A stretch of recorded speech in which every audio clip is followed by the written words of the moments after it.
Graça e paz, irmãos. Por gentileza, pedimos que os irmãos retornem a seus lugares para a gente iniciar então a ministração da palavra. Quero abrir com os irmãos em Esdras capítulo 3.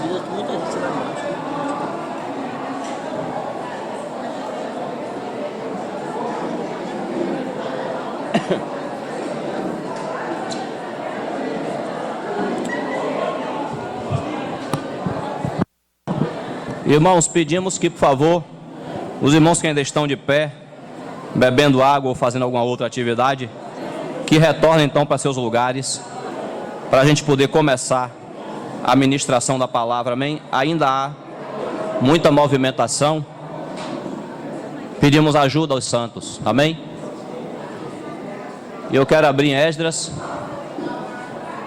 capítulo 3, e eu vou precisar da acomodação dos irmãos, do silêncio dos irmãos para começar.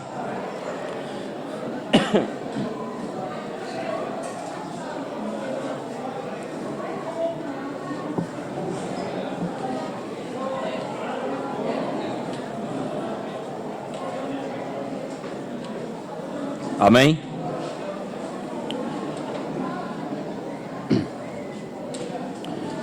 Esdras capítulo 3, a partir do verso 1. Em chegando o 7º mês, e estando os filhos de Israel já nas cidades, ajuntou-se o povo como um só homem em Jerusalém. Levantou-se Jesua, filho de Josadaque, e seus irmãos sacerdotes, e Zorobabel, filho de Sealtiel, e seus irmãos, e edificaram o altar do Deus de Israel, para sobre ele oferecerem holocaustos, como está escrito na lei de Moisés, homem de Deus. Firmaram o altar sobre as suas bases, e ainda que estavam sob o terror dos povos de outras terras, ofereceram sobre ele holocaustos ao Senhor de manhã e à tarde. Celebraram a festa dos tabernáculos, como está escrito, e ofereceram holocaustos diários, segundo o número ordenado para cada dia. Depois disso, o holocausto contínuo e os sacrifícios das festas da lua nova, e de todas as festas fixas do Senhor, como também os dos que traziam ofertas voluntárias. Desde o primeiro dia do 7º mês, começaram a oferecer holocaustos ao Senhor, porém ainda não estavam postos os fundamentos do templo do Senhor. Senhor, mais uma vez, nós bendizemos o Teu nome. Se nós estamos aqui, é porque um dia o Senhor foi à cruz por nós. Como nós ouvimos hoje, tudo que nós podemos produzir, toda a nossa justiça, todos os nossos méritos, são como o trapo da imundícia. Mas o Senhor, de fato, derramou o Teu sangue inocente para nos justificar diante de Deus, para perdoar os nossos pecados. E isso foi que de fato mudou a nossa história. Bendito seja o Teu nome, Senhor. Agora nós estamos aqui diante da Tua palavra e ainda pedimos mais uma vez a Tua bênção. Que o Senhor nos conduza e fale aos nossos corações. Que o Senhor também detenha as obras das trevas, toda a arquitetação do maligno, para trazer prejuízo à obra do Senhor. O Senhor repreenda, em nome de Jesus.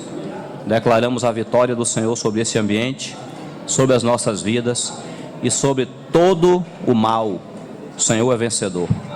Bendito seja o Teu nome, Jesus. Aleluia. Irmãos, eu vou pedir a paciência um pouco dos irmãos, porque a garganta está dessa forma que os irmãos estão escutando. Então, de vez em quando, eu devo parar para tossir, beber água, mas com a ajuda do Senhor a gente vai até onde Ele nos capacitar. Semana passada nós concluímos a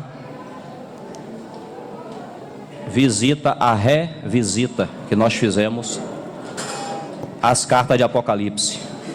Apocalipse 2 e 3, contando a história da igreja ali de Éfeso a Laodiceia. Ali nós temos uma panorâmica de tudo que aconteceu com a igreja até a volta do Senhor. Então hoje nós falamos que a gente ia voltar para o livro de Esdras, porque essa sim é uma palavra voltada para aqueles irmãos que têm sido chamados pelo Senhor para deixarem o cristianismo, para deixarem as denominações e virem se reunir somente debaixo do nome do Senhor, guardando a sua palavra e não negando o nome do Senhor. Esse é o livro de Esdras. Nós já lemos, nós já começamos o livro de Esdras.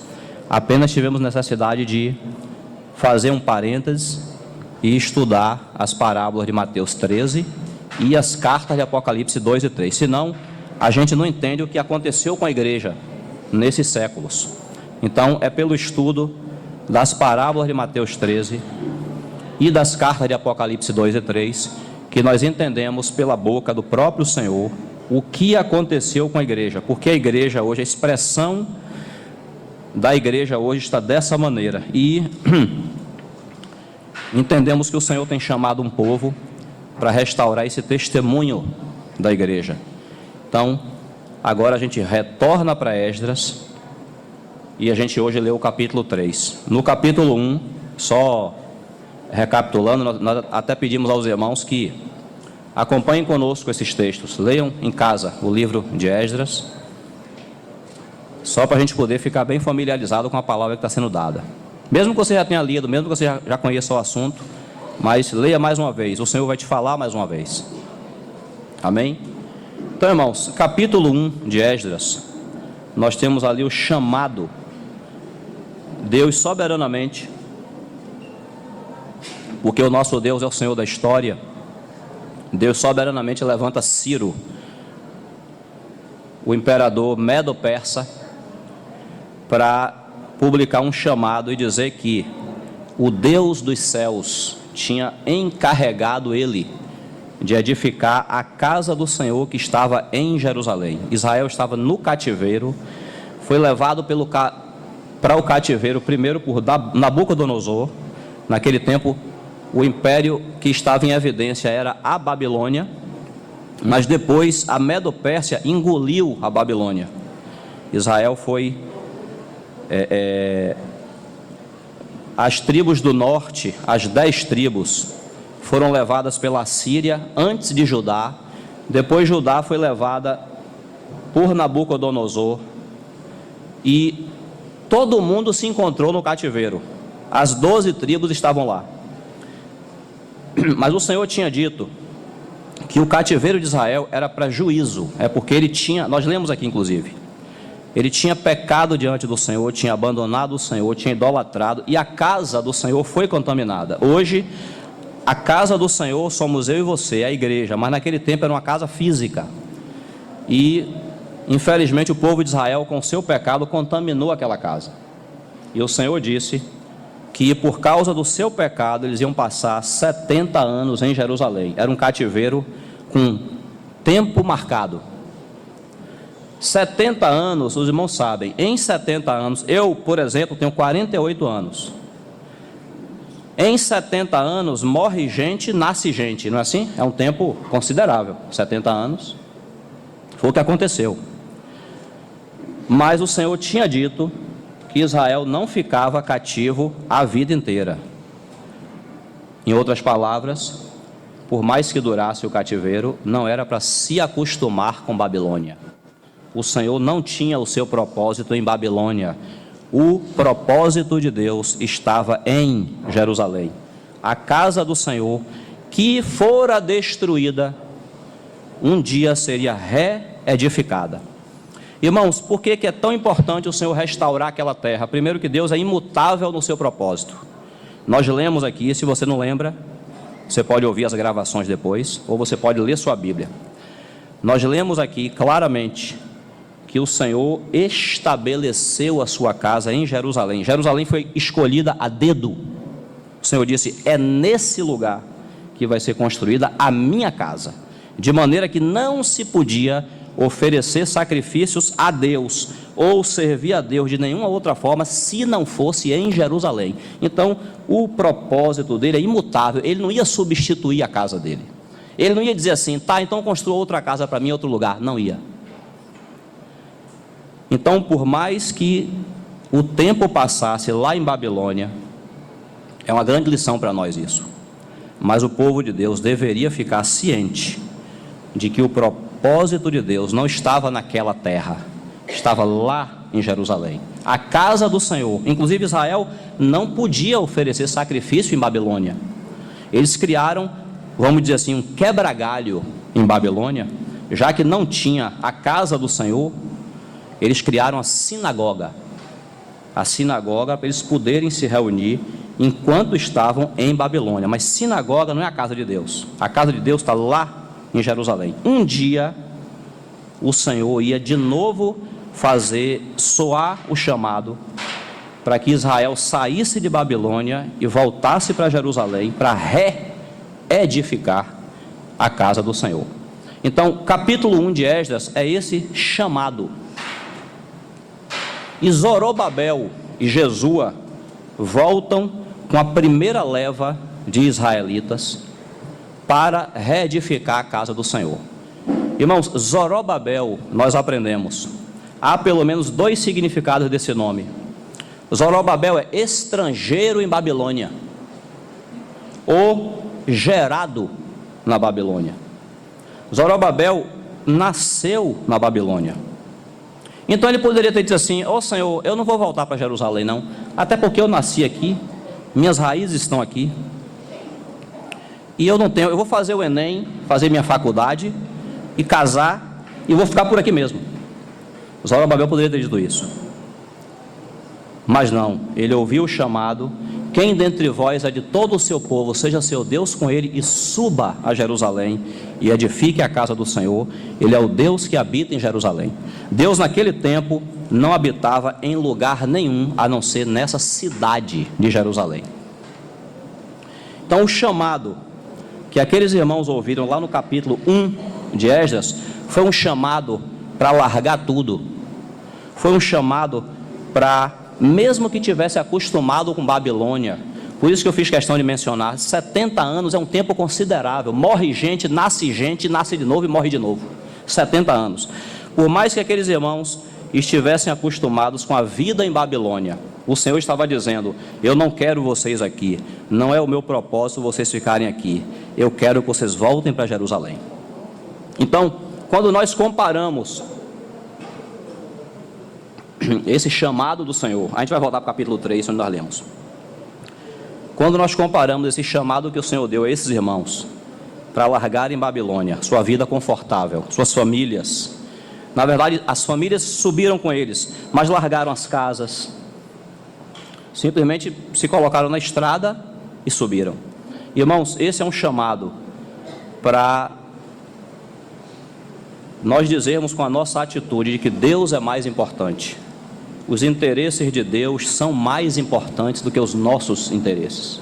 Então, por isso que de 2 milhões de judeus, naquela época, estima-se, 50 mil sobem. Porque nem todo mundo estava disposto a deixar seus interesses. Nem todo mundo lá em Babilônia estava disposto a deixar sua casa, sua profissão, sua empresa, para ir atender ao chamado do Senhor para edificar a casa de Deus lá em Jerusalém.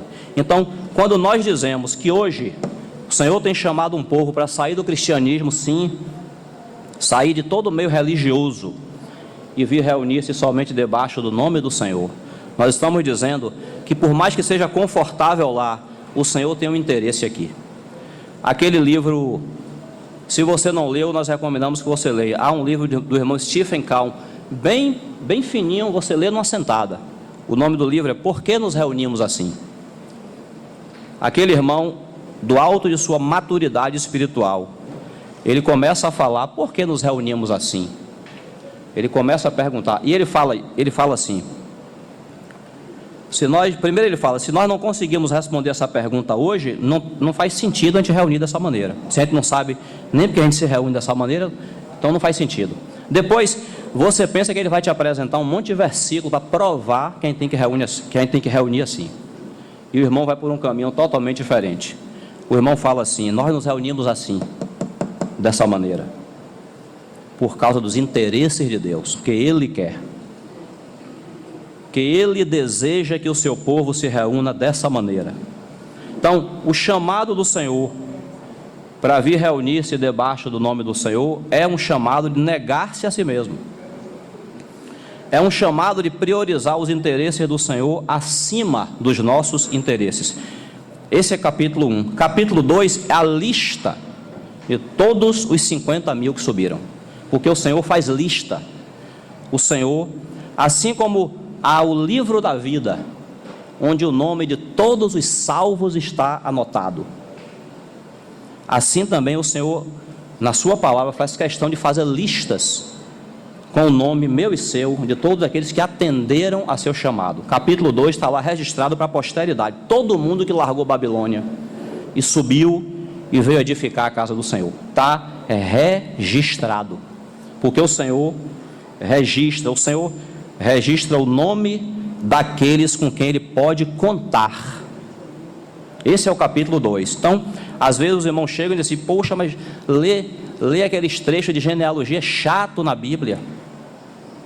Aquele monte de nome. Mas quando você estiver lendo um texto na Bíblia, como o capítulo 2 de Esdras, ou uma genealogia, saiba que Deus está ali registrando nome por nome. Ele não esquece de ninguém. De todos aqueles com quem Ele conta, Ele registra. Deus, Ele é tão perfeito nisso, que Ele escolheu 12 apóstolos. Aí Ele já sabia que ia se transviar. Judas, Ele diz, só se perdeu um, que era o filho da perdição. Esse a gente não conta. Mas Pedro, que o Senhor poderia ter dito assim, não, já ficaram 10 está bom, deixa Pedro lá. De maneira nenhuma. O Senhor foi buscar Pedro. Diga a meus irmãos e a Pedro que é para me esperar lá em Jerusalém, que eu vou lá ressuscitar. Eu vou lá encontrar com eles. Então o Senhor conta os nomes, registra os nomes. Ele sabe exatamente com quem Ele pode contar. Por isso que o capítulo 2 de Esdras é nome por nome, quem subiu. Quem não subiu, não está o nome ali. Quem não subiu, ficou em Babilônia, por razões muitas. Né? E chegamos ao capítulo 3. Capítulo 3 nós lemos aí, antes da casa do Senhor, antes de serem lançados os alicerces, os fundamentos da casa do Senhor. A Bíblia diz que eles reconstroem o altar, está vendo? 3, verso 2, levantou-se Jesua, filho de Josadaque, e seus irmãos sacerdotes, e Zorobabel, filho de Sealtiel, e seus irmãos, e edificaram o altar do Deus de Israel, para sobre ele oferecerem holocaustos, como está escrito na lei de Moisés, homem de Deus. Firmaram o altar sobre as suas bases, e ainda que estavam sob o terror dos povos de outras terras, ofereceram sobre ele holocaustos ao Senhor de manhã e à tarde. Irmãos, antes da casa do Senhor, o que é restaurado é o altar dessa casa. E o altar, hoje em dia, por causa da influência que o cristianismo recebeu do judaísmo e de outras religiões, há irmãos que acreditam que eles podem construir um local de reuniões e chamar essa parte aqui da frente, onde tem o púlpito, de altar. Isso é espúrio. Isso é espúrio. Altar, segundo a Bíblia, primeiro, tem muitos altares que o Senhor ordenou que Israel ou que o seu povo edificassem para Ele, para oferecimento de sacrifícios. Isso começando lá com Abraão, lá de Gênesis, o Senhor já mandava que o seu povo construísse altares para Ele. Mas desde o tabernáculo, o Senhor mandou construir 2 altares, o altar do holocausto e o altar do incenso. Todos 2 apontam para Cristo. E o altar, que no Novo Testamento no Velho Testamento, era o lugar onde era oferecido ali o sacrifício, o altar do holocausto, onde aquela vítima era imolada e o sangue dela era trazido para dentro do Santo dos Santos. No Velho Testamento era um altar físico. No Novo Testamento, esse altar é a cruz do Calvário, onde o nosso Senhor, o Cordeiro de Deus, foi oferecido, foi imolado por nós. Então, quando nós vemos na Bíblia o Espírito registrando que esses irmãos aqui, eles sobem para reedificar a casa do Senhor, Mas eles não começam reedificando a casa do Senhor. Eles começam restaurando, reedificando o altar. Isso tem uma mensagem tremenda para nós. Por quê? Porque primeiro fala de que nós subimos de Babilônia para edificar Jerusalém, e a gente sobe primeiramente para entronizar a Cristo. Cristo é o nosso centro. Nós não temos nenhum nome sobre nós, nenhum homem sobre nós, nenhuma organização sobre nós. Nós olhamos para Cristo e somente Cristo. Então nós contemplamos o altar onde o nosso Senhor foi oferecido, a maior prova de amor do universo. E a cruz, irmão, fala de tanta coisa. A cruz fala do despojamento do nosso Senhor, que deixou a sua glória, assim como aqueles irmãos foram convidados a deixar a Babilônia, deixar suas vidas confortáveis de 70 anos, deixar suas vidas montadas. Aqueles irmãos foram convidados para subir e edificar a casa do Senhor em Jerusalém. O Senhor também se despiu da sua glória, Ele não precisava fazer isso, Ele não tinha nenhuma obrigação de nos salvar. Nós é que pecamos, nós é que desobedecemos, nós é que viramos lixo do universo.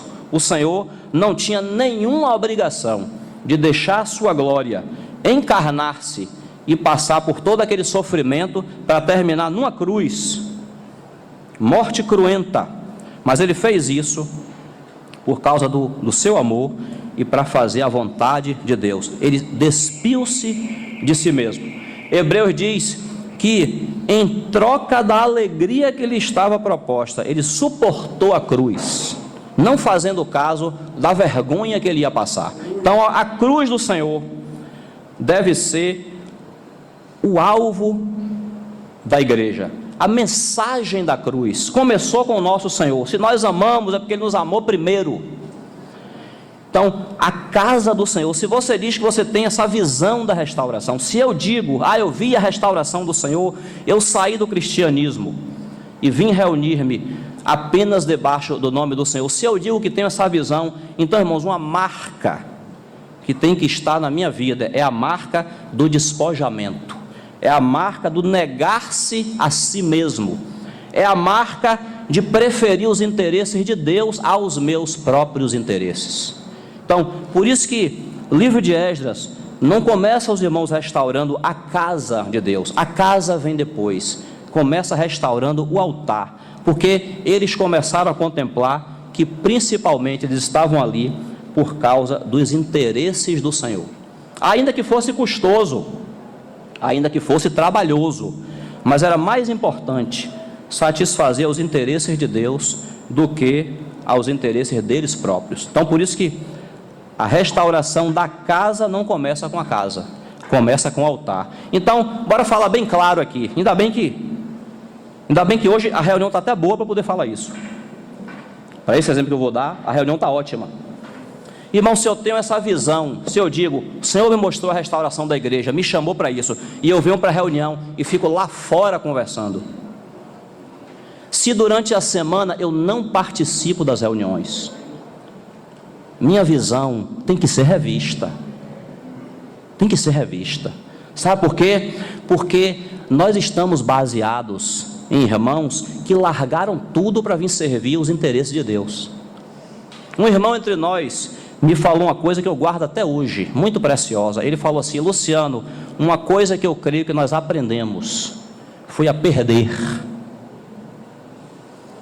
E todos nós, irmãos, se nós dizemos que nós queremos a restauração da casa de Deus, a gente tem que aprender a perder, e especialmente no tempo de hoje, quando tem uma geração de crente que é preocupada. Sabe, irmãos, a lei de Gerson entrou na igreja, Deus nos guarde.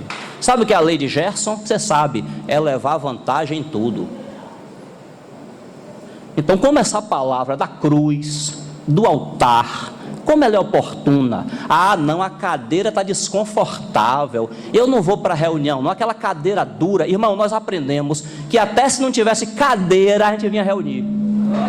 Nós aprendemos isso, e quem ensinou foi Deus, não foi nenhum homem, não. Está calor o local de reunião. Eu não estou falando que os irmãos responsáveis não devem se preocupar em oferecer a ventilação e etc. para nós. Não estou falando isso, eu estou falando da minha atitude. Da minha. Eu vou ficar em casa hoje porque a reunião está muito calorenta. Não, irmãos. Se a gente viu a cruz de Cristo, a gente vem sentir calor na reunião. Aí o Senhor vai levantar os irmãos na misericórdia, eles vão botar uns ventiladores para a gente aqui, ó. Mas antes de chegar o ventilador, eu já estou suando a camisa na presença de Deus. Então por isso que nós precisamos entender que restauração da igreja não é técnico. Já sei os versículos, já conheço, já sei o que é que aconteceu com a igreja, as parábolas de Mateus 13, já sei interpretar as cartas de Apocalipse 2. Irmão, isso é técnico. A letra mata. Foi Jesus que disse isso. Então, se você sabe só a Bíblia, mas a Bíblia não é a sua atitude, você provavelmente vai ter muitos problemas. Então, quando nós viemos, para restaurar a casa de Deus, para restaurar o testemunho da igreja do Senhor, é implícito que nós chegamos com esse coração de perder. Eu não gosto de falar de mim mesmo, é até feio, mas eu já contei isso para os irmãos, é um pequeno exemplo. Sabe por que eu falo isso com liberdade? Porque na época que aconteceu isso comigo, eu era mais jovem e menos até maduro do que hoje. Se hoje já não sou maduro, naquela época eu era menos maduro ainda. Eu lembro quando nós iniciamos, e numa época como essa, a gente fazia a festa do amor do período do São João, aproveitava o feriado, e combinou-se assim, cada irmão vai trazer uma certa quantidade de laranja, para poder fazer um suco e tal, e os irmãos vão trazer comida, vai comer e beber junto. Eu estava responsável por servir o suco de laranja nesse dia, uma panelona na minha frente, e os irmãos chegavam perto de mim no copo, com um copo na mão, eu pegava a concha e servia.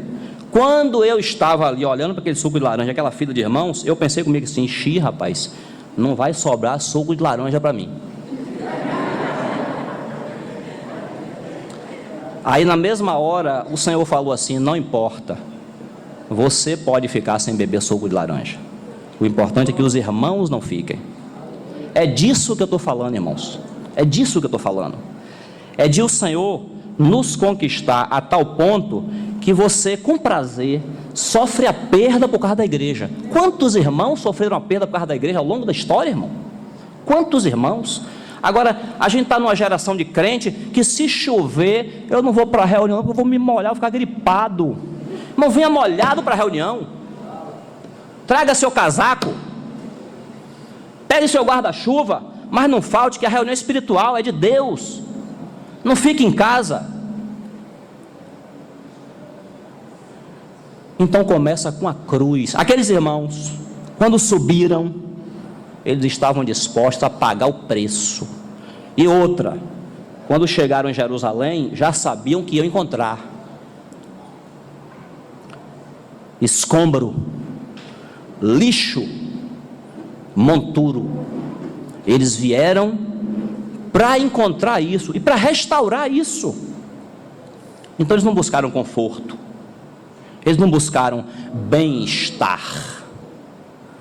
Eles tinham uma consciência, o Senhor está restaurando a sua casa, nos chamou para restaurar a sua casa, aqui estamos, Senhor, eis-nos aqui. E a Bíblia diz que no 7º mês, desde o primeiro dia do 7º mês, eles começam a oferecer holocaustos. Como é importante, irmão, você prestar atenção nesse holocausto.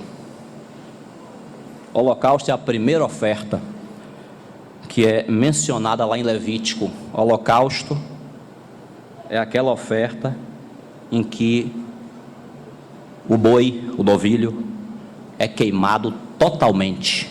Deixa ele lá a noite toda queimando. De manhã cedo pega as cinzas. Queima total. As outras ofertas se separava uma parte para se queimar ao Senhor e a outra se comia, se dava aos sacerdotes. Holocausto não. Holocausto é a primeira, inclusive, a primeiríssima, e os irmãos prestem atenção, aquilo que a Bíblia menciona como primeiro é para ser primeiro mesmo. Tudo que a Bíblia coloque em ordem, é para ser naquela ordem ali mesmo. O holocausto, irmãos, fala da entrega total a Deus. Isso é holocausto, consagração a Deus. O Senhor, ó, quando ele foi entregue naquela cruz, ele falou assim: não Maria, não me detenha, não me pegue agora não, depois eu falo com você. Eu não subi ainda para meu Deus e vosso Deus, meu Pai e vosso Pai. O primeiro propósito do Senhor ao se entregar naquela cruz não foi perdoar nossos pecados, não, foi satisfazer a Deus. Deus foi ofendido com o nosso pecado. Então nós somos segundo plano. Alguém precisava ali ser satisfeito, esse alguém era Deus. Então, ó, o Senhor, lá em Hebreus inclusive diz que quando o Senhor veio, ele disse: eis aqui estou, ó Deus, no rolo do livro está escrito a meu respeito, para fazer a tua vontade. O Senhor, o Filho, quando se apresentou diante do Pai para se oferecer por nós, ele não disse assim: eu vou lá na terra que eu vou curar muita gente, que eu vou realizar muitos milagres. Não, eu vou descer lá na terra para fazer a tua vontade, ó Deus. Por que isso é tão importante? Nós ouvimos na conferência passada agora, porque no universo, irmão, depois que Lúcifer se rebelou, passou a existir duas vontades. Antes da rebelião de Lúcifer, só existia uma vontade no universo. Quando Lúcifer se rebela, agora você tem dois grupos no universo. Um grupo declaradamente diz assim: nós não queremos fazer a vontade de Deus. Então o universo agora tem duas vontades. Aí o homem, Adão, Eva, vai no mesmo princípio e cai e faz a sua própria vontade. Olha para o fruto, ainda que Deus tivesse dito que não era para comer, mas o homem olha para o fruto. O fruto é interessante, eu quero, exercitou a vontade dele para o mal, exercitou a vontade dele contra a vontade de Deus. Eu quero provar desse fruto. Ele vai e também se corrompe igual a Lúcifer. Então agora, irmãos, na redenção, agora tem que aparecer um justo para dizer assim: não, Deus, eu faço aquilo que é a tua vontade. Alguém tinha que dizer assim: não, eu rejeito todas as outras vontades, eu rejeito até a minha própria, para fazer a tua vontade. Então esse é o altar, Então quando nós somos chamados para a restauração da casa de Deus, está implícito, irmãos, sofrer a perda. Eu digo para você, eu tinha 16 anos nessa faixa, quando ouvi esse chamado. Eu saí de um lugar montado, eu saí de um lugar todo preparado, para vir me reunir com os irmãos numa escola pública. Tinha umas 10 pessoas com a gente, não me lembro o número exato. Depois o Senhor foi acrescentando pela pregação do Evangelho, e outros irmãos foram sendo agregados. Mas eu olhava e dizia assim: meu Deus, imagina os irmãos olhando para Jerusalém e dizendo assim: meu Deus, Babilônia toda construídazinha, toda bonitinha. Nabucodonosor na história, inclusive, foi conhecido pelos jardins suspensos da Babilônia. Lembra disso? Os jardins suspensos da Babilônia. Ó, Nabucodonosor tinha referência de arquitetura. Aí agora vem para Jerusalém aquele monte de lixo. Senhor, eu vou voltar. Não, irmãos, não voltaram porque sabiam que estavam ali atendendo o chamado do nosso Deus. O Senhor queria. Eu lembro de irmão Gino falando: às vezes você não quer, mas Deus quer. Aí quando você não quer e Deus quer, tem que prevalecer, irmãos, o que Deus quer. Já chega, Pedro fala assim, ó, já chega o tempo decorrido de vocês andarem aí com as coisas do mundo. Agora é outra vida, irmãos. Agora não é mais a minha vontade, não, agora é a dele. Então por isso que é tão importante entender que a restauração da casa de Deus começa com a restauração do altar. Porque quem vem para essa obra tem que vir disposto a perder. Sabe aqueles sacerdotes que atravessaram com Israel o rio Jordão para entrar em Canaã? o Senhor falou assim: os sacerdotes param no meio do Jordão, segurando o peso da arca ali no ombro, e deixa Israel passando. Ó, o que deve ter passado pelo coração daqueles sacerdotes, vendo aquela muralha de água aqui? Meu Deus, esse negócio escapulia aí, eu estou frito. Vendo aquela muralha de água aqui, o Jordão parou aqui, uma parede aqui do lado, e eles pararam aqui no meio com a arca no ombro, e Israel passou aqui a pés enxutos para Canaã, e eles só saíram do Jordão quando o último homem de Israel pisou em Canaã. O que é isso, irmãos? O que é que a Bíblia está nos ensinando? É que tem que ter gente disposta a sofrer a perda, tem que ter gente disposta a pagar o preço. Bora rejeitar, como alguns irmãos dizem, essa geração de crente de açúcar, que derrete.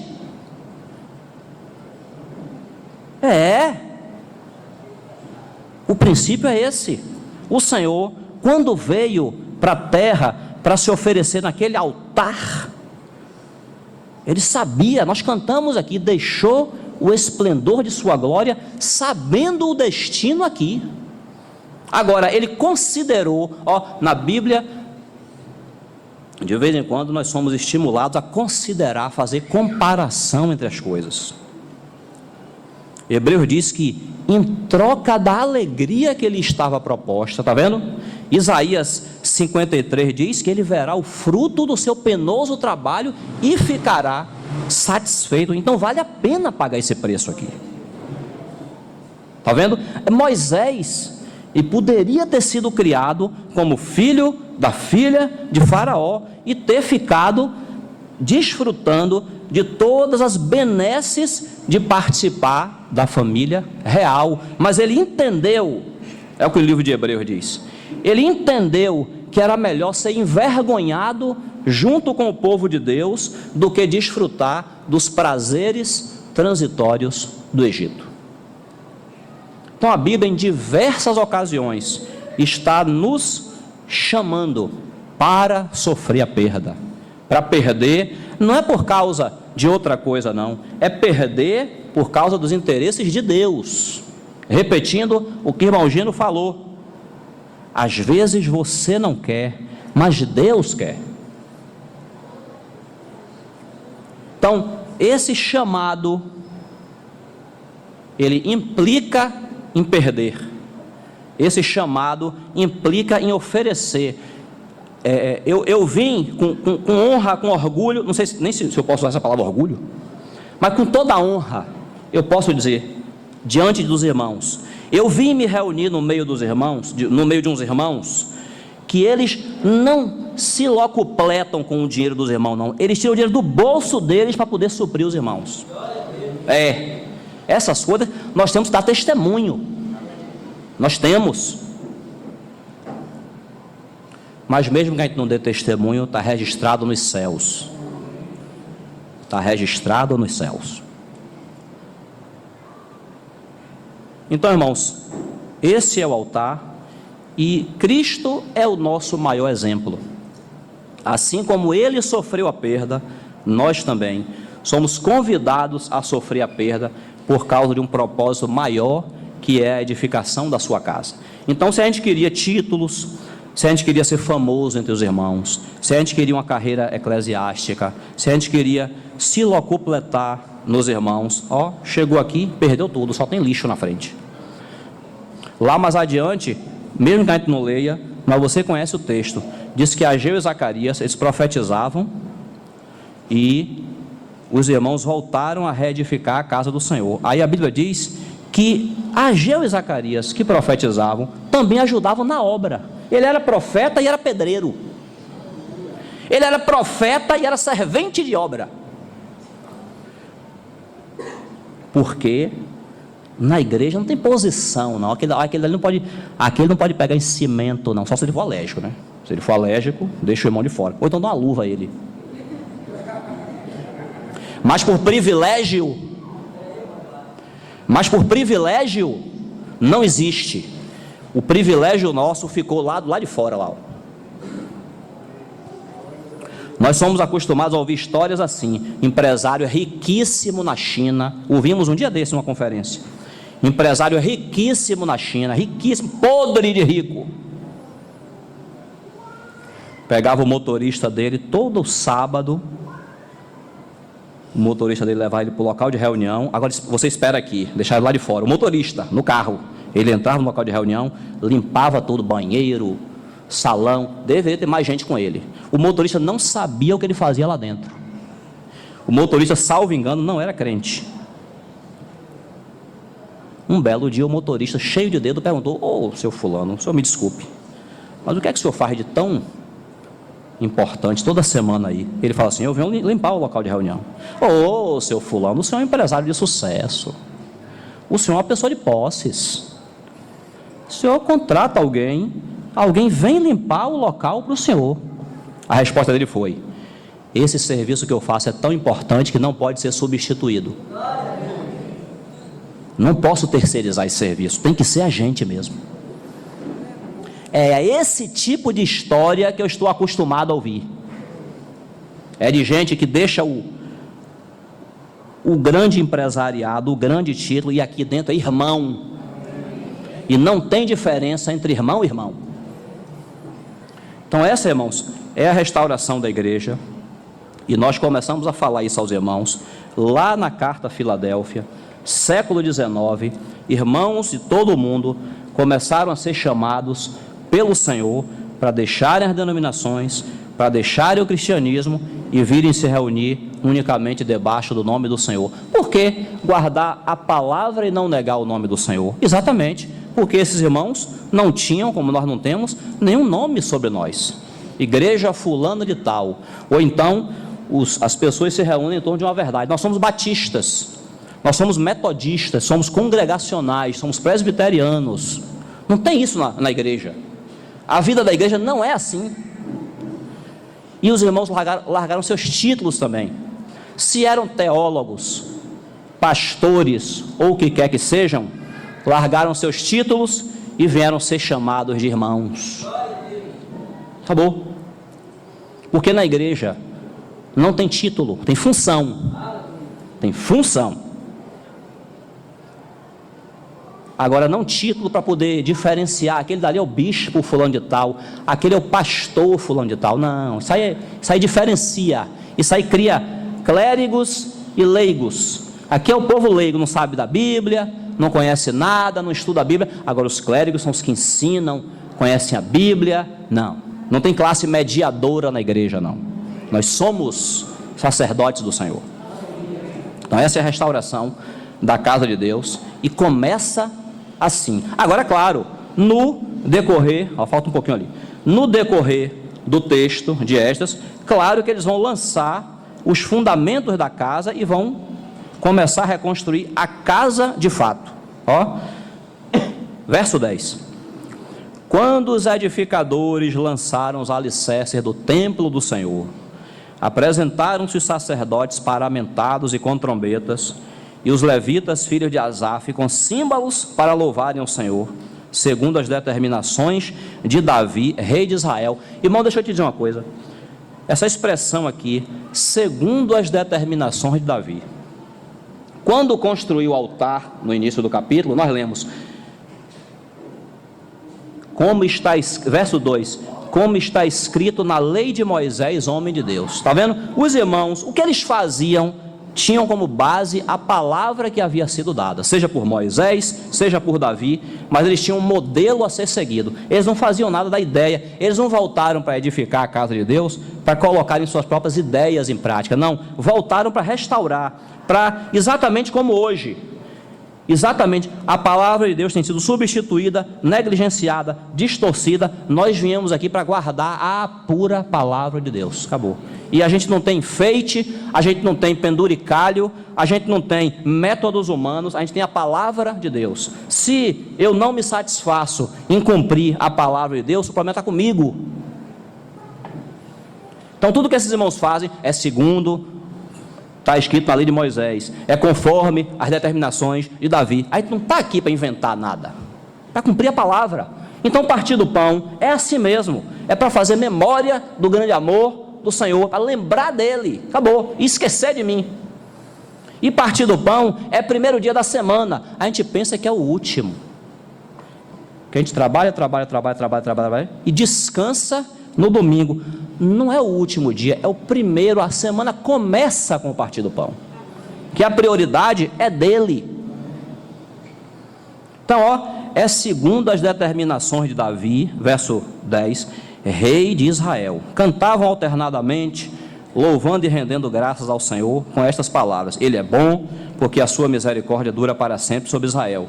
E todo o povo jubilou com altas vozes, louvando ao Senhor por se terem lançado os alicerces da sua casa. Porém, muitos dos sacerdotes e levitas e cabeças de famílias já idosos, que viram a primeira casa, choraram em alta voz, quando à sua vista foram lançados os alicerces dessa casa. Muitos, no entanto, levantaram as vozes com gritos de alegria, de maneira que não se podiam discernir as vozes de alegria das vozes do choro do povo, pois o povo jubilava com tão grandes gritos que as vozes se ouviam de muito longe. Os alicerces foram lançados e eles louvaram ao Senhor por essa obra. Agora a casa do Senhor começou a ser reconstruída. Aí a Bíblia está dizendo para a gente que houve irmãos que aqui já eram idosos, como por exemplo o próprio profeta Ageu. Eram idosos e eles viram o templo que Salomão construiu. Agora, quando eles viram essa casa começar a ser restaurada, certamente eles viram assim: oh Senhor, que obra pequena, que obra nem se compara com a obra lá de Salomão, uma casinha, como alguns irmãos dizem. Então você tinha vozes de tristeza pelos que contemplaram a situação lá no passado e estavam vendo agora essa obra acontecer, mas você tinha vozes de alegria também.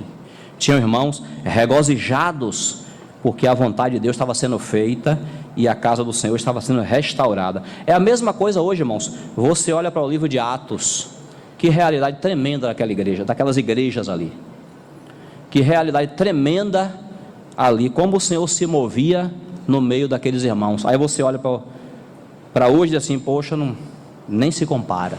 Mas calma, há uma profecia lá em Zacarias que o Senhor deu a Zorobabel. Se der tempo, outro dia a gente lê. O Senhor fala assim: não desprezem o dia dos pequenos começos. Está começando agora, é pequenininho, mas a Bíblia diz que o importante não é começar bem, não, é terminar bem. Eclesiastes fala que melhor é o fim das coisas do que o seu começo. Então hoje pode estar começando aqui, é isso mesmo, não tem nem metade da realidade daqueles irmãos ali. Não se preocupe, prossiga, vá adiante, faça a vontade de Deus, continue, persevere. E a profecia lá de Zacarias diz: as mesmas mãos de Zorobabel, elas vão concluir essa obra aqui. Ali, claro, como uma profecia, nós podemos olhar para diante. Ali também está falando do nosso Senhor Jesus. Ele vai edificar a sua igreja, ele vai concluir a obra. Por mais que você olhe hoje e diga: oh Senhor, mas a realidade hoje é tão pobre, começando de mim, tanto lixo na minha vida, tanto escombro. Não se preocupe, o Senhor é quem termina a obra, não é você.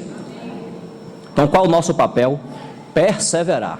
Então aqui, nesse final do capítulo, estava assim, tristeza com alegria, mas ninguém voltou para a Babilônia. Voltou?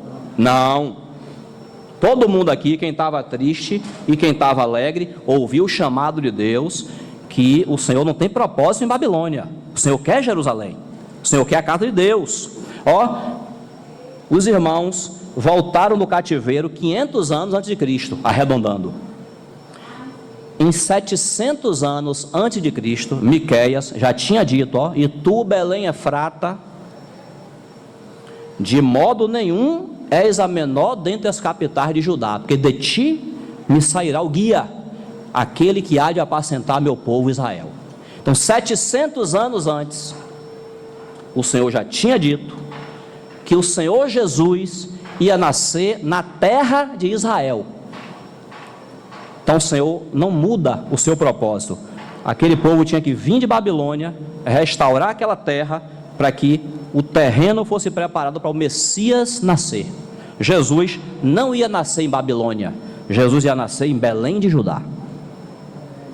Então o propósito de Deus é imutável. Os irmãos estavam tristes, alguns estavam alegres, mas todo mundo continua aqui, perseverando. Essa é a palavra para nós. Filadélfia, lembra da carta? O Senhor diz assim: conheço as tuas obras, que você tem pouca força. Está vendo? Filadélfia tem pouca força. Pouca força porque não é muita gente, não é um movimento enorme, conhecido, popular. E pouca força também porque a gente não confia na nossa força. Há até um hino de Lutero que fala assim: a nossa força nada faz. Então o Senhor diz assim: eu conheço as tuas obras, que tens pouca força. Entretanto, mesmo você tendo pouca força, você guardou a minha palavra e não negou o meu nome. Pronto. Persevere, Filadélfia. Vá adiante. Continue. Deus dá graça. O Senhor sustenta. O Senhor leva adiante. Essa é uma obra que não é nossa. Não fomos nós que tivemos a ideia de restaurar o testemunho da casa do Senhor. A ideia foi dele. Ele apenas nos chamou, nos deu esse privilégio de participar dessa obra. Então, é nisso que nós estamos prosseguindo. Amém? E nas reuniões seguintes, se o Senhor nos permitir, a gente vai falar capítulo 4, capítulo 5, capítulo 6. Os inimigos se levantam. Essa obra tem inimigo. Toda obra de Deus tem inimigo. Toda obra de Deus tem oposição. Então os inimigos de Deus vão se levantar. Você veio, você está alegre, Deus me mostrou a restauração da igreja. Se prepare que os inimigos se levantam. Quais são os inimigos do crente? O diabo, a carne, o mundo.